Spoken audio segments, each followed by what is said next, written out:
Môre julle, welkom by Crosstalk, waar ons die kruis in ons lewe kom neersit. Vrydag het ons gesê, wil ek jou uitdaag om jou hart voor te berei, op dit wat God wil doen. Vir die Londen ouens, ons het Sondag kerk, en ek glo dat die Here iets in jou lewe wil kom doen. Meids en mense, julle kan online kyk, dalk skakel jy ietwas anders in, maar nog steeds is Sondag die geleentheid wat ons een kan sit, wat ons spesiaal stil raak en stop met wat ons doen en sê, God wil na ons toe kom. Ons is in Lent, daardie tyd van die kerkjaar waar ons voorberei op Jesus se kruisiging, Jesus se lyding, sy dood, sy opstanding. Daardie tyd wat ons terugneem na Jesus se kruis toe. En vir ons raak dit persoonlik, omdat dit daardie tyd is wat ons herinner word aan wat beteken dit as Jesus sy kruis ook in ons lewe kom neersit. Moenie net aangaan doodnormaal met jou lewe nie. Maak tyd om stil te raak, daaroor te dink.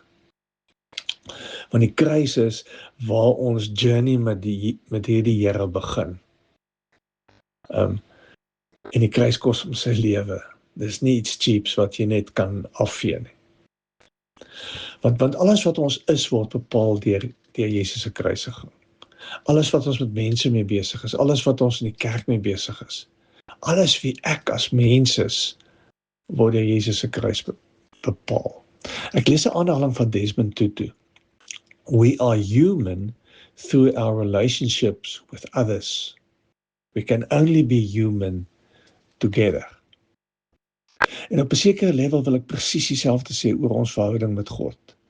As die kruis nie in die middel daarvan staan nie, dan is dit baie moeilik om 'n verhouding met die Here te hê, want dan sit ons iets anders daar neer. Sit ons my ervaring, of my vereistes, of my wat wil weet, of God wat vir my iets wil doen, sit ons daar neer. Ons kan nie dit doen nie.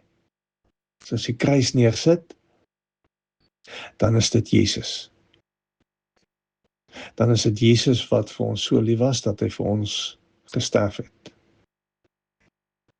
So raak net stil vanoggend. Voor Jesus. Maak jou hart oop vir Jesus.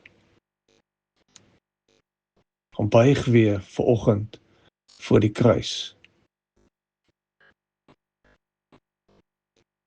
Voor Jesus. Amen. Lekker dag.